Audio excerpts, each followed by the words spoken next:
ay budget na tumutugon lamang sa pangangailangan ng mga korap na politiko? Hindi! Nakakalungkot po, no? Kasi maraming nagtatanong, bakit daw ito yung pinaka-korap na budget? Eh may korupsyon din naman nung nakakaraang administrasyon. Alam niyo po kung bakit ito yung pinaka-korap na budget? Kasi hindi pa ginagasta, kinukurakot na. Paano nilang kinukurakot? Imagine, hindi priority ang edukasyon, inuna yung mga small flood control projects. Yung karapatan nating pangkalusugan, PhilHealth na nga lang nakakakarampot, zero budget pa. Hindi po ba? Yung mga malalaking infrastructure projects na dapat sana ay magdudugtong sa ating mga island provinces, mag-aangat ng ekonomiya, anong nangyari? Unfunded. Unfunded. Ito ba yung ibinibigay sa ating kapalit sa kabila ng pagbabayad ng napakarami nating tax sa gobyerno? Ano ang dapat nating isigaw? Hinggil sa tax na binabayaran natin? Tax ng ina mo! Bantayan mo! Sa kabila po ng palpak at kurakot na budget, maraming usapin. Ano daw ba talaga yung pinapanawagan natin dito? Budget daw ba o impeachment ni VP Sara? Ano daw ba ang mas mahalaga? Budget o impeachment? Pareho! Dahil ang impeachment ni Sara, ang pangungurakot ni Sara, ang confidential fund ni Sara at ang budget ay mukha ng korupsyon ng kasalukuyang gobyerno na dapat ay pinananagot. Alam niyo po ba, kung pipiliin natin ang impeachment lang ni VP Sara, papalitan lang yan ng iba pang kurakot. At yan ang istorya ng bansang Pilipinas. Paulit-ulit cycle ng mga corrupt na politician. At kitang-kita natin yan sa mga politiko na tumatakbo sa national government, tumatakbo sa Senado, tumatakbo sa Kongreso, tumatakbo sa local governments. Kaya ang panawagan natin, ayusin ang budget dahil ang budget ang sumasalamin sa priorities ng taong bayan.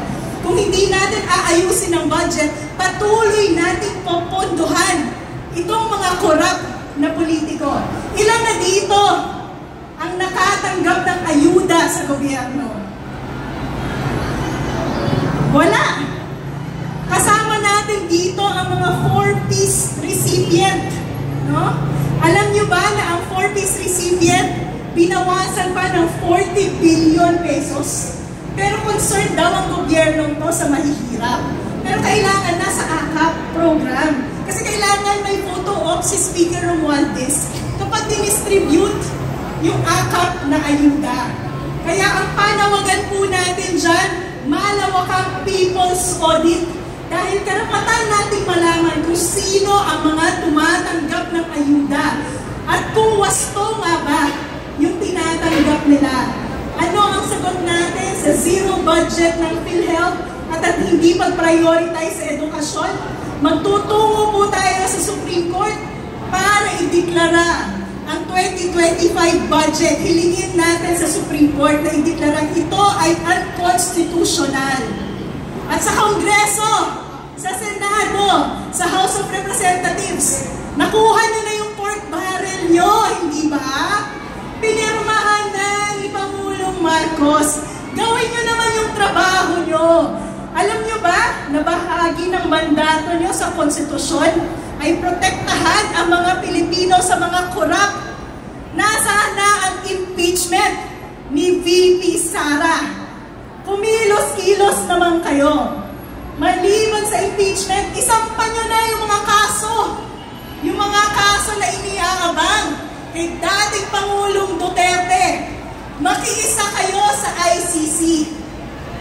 Kay Pangulong Marcos naman, ito, sabi niya kasi kapag na-declare daw yung budget as unconstitutional, titigil yung operasyon ng gobyerno. Pangulong Marcos naman, huwag ka nang maghanap ng excuse para maging tamad. Kailangan mo lang mag-inat-inat. Diba? Gumising ng umaga, mag-inat-inat. Itong budget na to, kasalanan mo to eh. Imagine mo, hindi mo minonitor, tapos nung pipirmahan mo, nung mo lang na-realize na substandard ito, nasa ang ilalim ng bato ka ba nagtatago? Diba? Habang ang bansang Pilipinas ay nagdurusa sa pataas ng presyo ng bilihin, kawalan ng hanap buhay, pananahimik sa impeachment ni VP Sara, ano ang ginagawa ni Pangulong Marcos? Ha?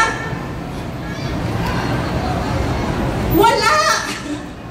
Kaya ang sigaw ng sambayanan, Marcos Romualdez, panagutin! Sara Digong, panagutin! Maraming salamat po. Maraming salamat po ulit kay Ma'am Shelo Magno ng Huwag Kang Kukurap. Ang tao! Ang bayan! Ngayon ay lumalaban! Kaya naman po habang nagsiset up yung susunod nating performer, meron lang po tayong ilang paalala. Ayan. Kaway-kaway lang po sa mga kasama sa likod. Nakikita niyo po kami. Kaway-kaway po! Ayan. Para po sa ating kalusugan at seguridad, meron po tayong mga ambulansya. Meron din po tayong med station. Dito lang po mismo sa gitna, yung island. Nakikita niyo po yung ambulansya dyan. Kapag po may nararamdaman, mabuti po ay lumapit na po tayo agad sa ambulansya. Meron din po tayong mga portalet dito po mismo sa EDSA at andun din po sa tabi ng shrine kung medyo tinatawag na po tayo ng kalikasan. Doon po tayo pumunta. Meron din po nasa likod sa may Poveda, pwede din po tayong mag-portalet doon. Ulitin po namin, may ambulansya at medical station po dito po sa gitna. Nakikita niyo po yung ambulansyang yellow na yan.